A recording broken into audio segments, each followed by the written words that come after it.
Yes, bakunze rero basobanukirwa 5TV ndabasuhuje mwese mukomeze mugubwe neza cyane kandi turabakunda nk'uko musanzwe mubimenyereye cyane. Uyu munsi rero tukaba tugarutse muri bya biganiro byacu nyine by'ubwenge, ibiganiro inyigisho zubaka, inyigisho z'ubwenge. Yes, uyu munsi rero tukaba tugiye kuvuga ku bantu 10 udashobora kubwira ibanga. Ese uko rimwe na rimwe wowe ubwawe ushobora kwisenyera wowe kubera umuntu umwe cyangwa se barenga umwe uba wahaye amakuru yawe ukayabaha. Uvuga ngo hari amagambo rero mu by'ukuri utagomba kuvuga cyangwa se utanagombye kubwira buri muntu wese. Uyu munsi rero tugiye kuvuga ku bantu 10 utagomba kubwira amabanga yawe na rimwe. Kubera iki?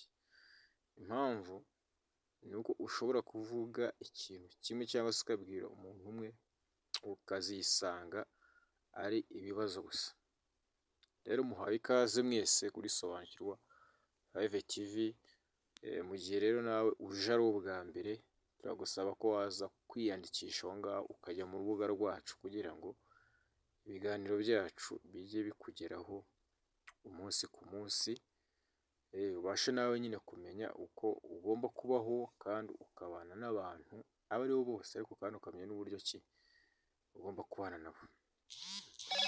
Nihuse rero ndatinze, ndashaka kugira ngo mbanze mbereke abo bantu, ngende mbabasobanurira umwe kuri umwe kugira ngo nawe nyine wimenyere ubwenge cyangwa se umenye uburyo ki ugomba kubana n'abantu nk'abo ngabo. Rero ni ukuvuga ngo umuntu wa mbere rero, umuntu uvuga cyane cyangwa se udashobora kubika ibanga. Murabizi hari abantu bavuga bakavuga akantu kose, ni ukuvuga ngo baba bameze nk'aho baribwa n'ururimi. Ni ukuvuga ngo rero we n'abo bantu usanga abantu bazi byose, bavuga byose. Urumva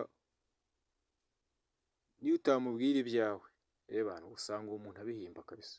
Rero ugomba kwirinda umuntu uvuga cyane cyangwa udashobora kubika ibanga. Rwose uwo nguwo ibintu byawe cyangwa se ibanga ryawe uramenye utazayamubwira. Umuntu wa kabiri ni ukuvuga ngo umuntu wakubeshyeye cyangwa waguhemukiye mbere. Umuntu wigeze akubeshyera cyangwa se akigera aguhemukira. Uwo muntu iyo ataguciye bugufi rimwe azabikora kabiri. Ni ukuvuga ngo n'ubundi ni hahandi kabisa. Uwo muntu rero ntumuhe andi mahirwe yo kukwambura icyubahiro. Niba yarabikoze ukaba uzi ko yabikoze, ntutekereze ko n'ubundi atabikora. Uwo rero kirazira rwose kuba wakongera kumuha amahirwe. Ni ukuvuga ngo umuntu wakubeshye cyangwa se waguhemukiye mbere, n'ubundi uramenye utazakora ikosa nanone ukongera kumubitsa andi mabanga cyangwa se ukongera kumubwira ikindi kintu. Icya gatatu, umuntu ugira ishyari. Ibyiza byawe ni uburwayi kuri we. Iyo abimenye ahora ategereje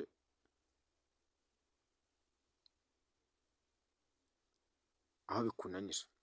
Ni ukuvuga ngo ibyiza byawe kuri we aba ari nk'uburwayi. Rero aba we ikintu akora, umuntu w'umunyeshyari, we aba ari aho gusa areba aho bikunanira, akaba arategereza gusa noneho ngo ajye hariya aserebure cyangwa se yishime. Rero umuntu ugira ishyari uwo nawe rwose wagombye kutagira ikintu na kimwe umubwira.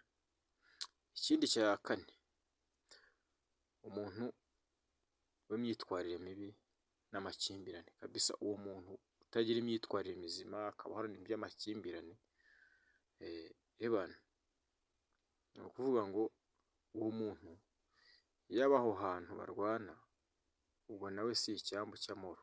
Ni ukuvuga ngo ahora arwana, mbega ni ukuvuga ngo ibintu bye gusa ni uguhora akimbirana, imyitwarire ni uguhora arwana n'abantu. Ni ukuvuga ngo mbega nta mahoro kuri we. Ibintu bye ni ibibazo gusa no guteza akavuyo. Uwo rero nawe uzi umeze gutyo uramenye, jya umwirinda. Uwo muntu w'imyitwarire mibi n'amakimbirane nawe rwose, uwo muntu uramenye utazahirahira umubwira ibyawe. Icya gatanu, umuntu ushaka guhindura, ni ukuvuga ngo hari umuntu ushaka kuguhindura uko utari wowe. Ni ngo iyo agize amakuru yawe menshi ashobora kuyobora ahatari wowe ushaka kujya. Ni ukuvuga ngo uwo muntu afite amakuru yawe, ariko uba afite amakuru, ni ukuvuga ngo arashaka kukuyobora, ashaka kuyakuyoboreramo, agashaka kukwereka inzira, agashaka kukwereka ibyo wagombye gukora. Ni ukuvuga ngo umuntu ushaka kwiyoborera, mbega agashaka ko ugendera ku murongo we, kubera ko yamaze kubona amakuru yawe. Nk'aho wagendeye ku murongo wawe, ugasanga we arashaka kujyaho we ashaka, nk'aho wakagiyeho wowe ubwawe ushaka. Uwo muntu nk'uwo nguwo rero nawe nta kindi kigomba kubaho uretse kumwirinda, kugira ngo nawe atavaho akubangamira. Umuntu nk'uwo nguwo kabisa wagombye kumwirinda kugira ngo ataza kuhava nawe akubangamira. Hanyuma umuntu wa karindwi, umuntu wa gatandatu, wa muntu mugifitanye amakimbirane, iyo mutumvikana kabisa, ntumwereke ubwambure bwawe bwo mu mutima. Ni ukuvuga ngo kumwereka ubwambure bwo mu mutima, ni ukuvuga ngo niba mutumvikana wimwereka ikiri ku mutima, cyangwa se wimwereka amabanga yawe, wigira ikintu umubwira. Ni ukuvuga ngo niba mugifitanye amakimbirane, nyine amakimbirane arahari, rero wigira nanone mu by'ukuri ikintu ubwira umuntu nk'uwo nguwo. Hanyuma icya karindwi, ni ukuvuga ngo umuntu utinya gutsinda. Ni ukuvuga ngo iyo hari umuntu ubana nawe,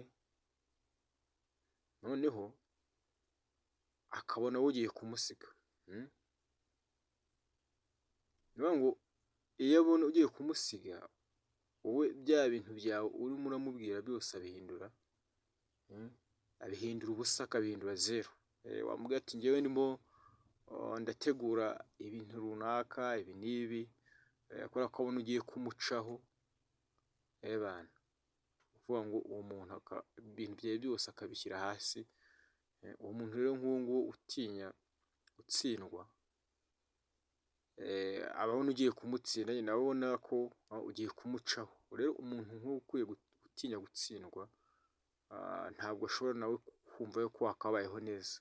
Ni ukuvuga ngo n'ibyo umubwiye abishyira hasi, akabihindura zeru, kugira ngo utaza kumucaho. Hanyuma icya munani, abandi bantu nabo bamenyereye gushyira ibintu ku mbuga nkoranyambaga, sitati, amaposite. Bariya bantu mu by'ukuri nabo uba ugomba kubirinda cyane. Ubundi ntabwo ari ibintu byose bishobora kujya kuri sitati cyangwa se kuri posite ku mbuga nkoranyambaga. Hari ibintu bigomba kujyaho, ariko hari n'ibitagomba kujyaho. Rero abantu nk'abo rero baba bapositinga ubusa ku masitati, bashyiraho uduki, abantu nabo ugomba kutagira ibyawo babwira, cyangwa se no kutagira ibintu by'amabanga mukorana, kuko ushiduka ubwabo bakwanitse kabisa, ugasanga ibyari ibyawe bwite wenda nabo, cyangwa se ibyari ubuzima bwawe, ugasanga babyanditse. Abo bantu nabo ugomba kubirinda rwose. Ikigare nk'icyo ukakigendera kure, kugira ngo ukomezanye icyubahiro cy'uri we.